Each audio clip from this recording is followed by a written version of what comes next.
Welcome back, guys. It's the moment you've all been waiting for.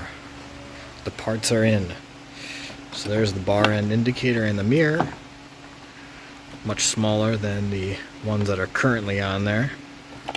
Again, that's from Moto Gadget. But before we install those things, first I have to clean this dirty girl. It is absolutely disgusting, as you can see. Doesn't look too bad far away, but when you get close you can see how filthy it is. So that's what I got the bucket for. We're going to do a short cleaning video first, and then I'll be installing the parts shortly after that. Important things to know when you're cleaning your Indian Scout Bobber, or just your bike in general.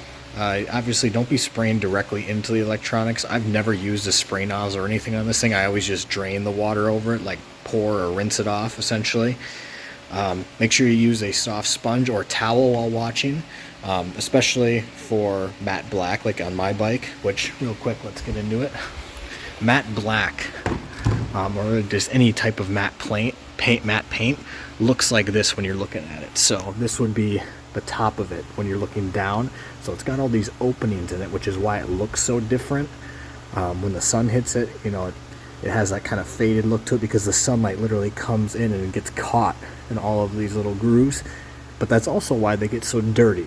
So dust molecules, dirt molecules, anything that falls in there naturally wants to stay in, which is why dirt, and even if you put your hand on, you know, a bike, like you itch your face and your face got oil on it, and then you were to touch my bike hypothetically, you would see that oil stay because it naturally clogs in here, and then it would fill up those micro pores. So that's what it looks like. So yeah, be cleaning it today, be highlighting some certain points, like the front forks get really dirty as well, and then I'll just mention a couple things as I clean at the same time. And when you are drying, make sure you use microfiber towels. So I asked my salesperson, who was a detailer for motorcycles and one of the mechanics at the dealership, and he was saying that at his dealership for the matte paint they always used Dawn dish soap and warm water. So I got that mixed in the bucket over there already, and then when you're done you dry it with the microfiber cloth. But when you dry it, you only dry it down once, so you'd only wipe it once, and then that microfiber cloth is done. So that's why I have a whole bunch here, because for the 3 or 4 parts of my matte paint, I'm going to be using 3 or 4 microfibers for each one specifically. And then when you use these, or when you are done with them, you have to wash them in cold water in the washer, let them air dry.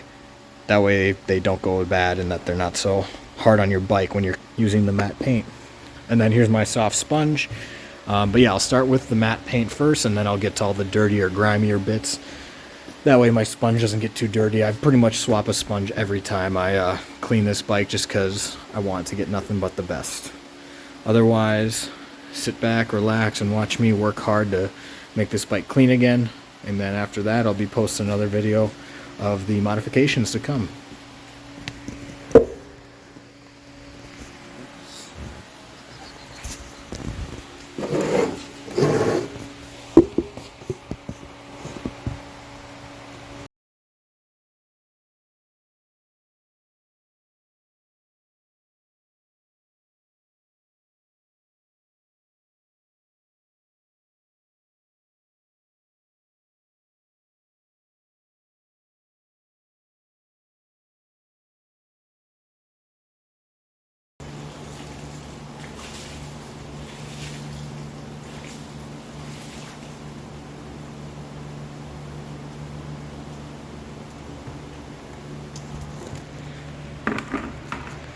See if you think that's any cleaner.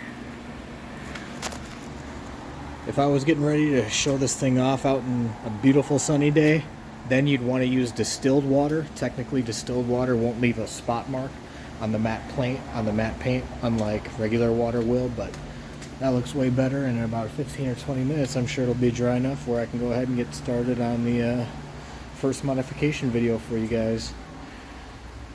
If you have any questions about how I wash my bike or anything like that, go ahead and leave them in the comments. Otherwise, see you guys real soon.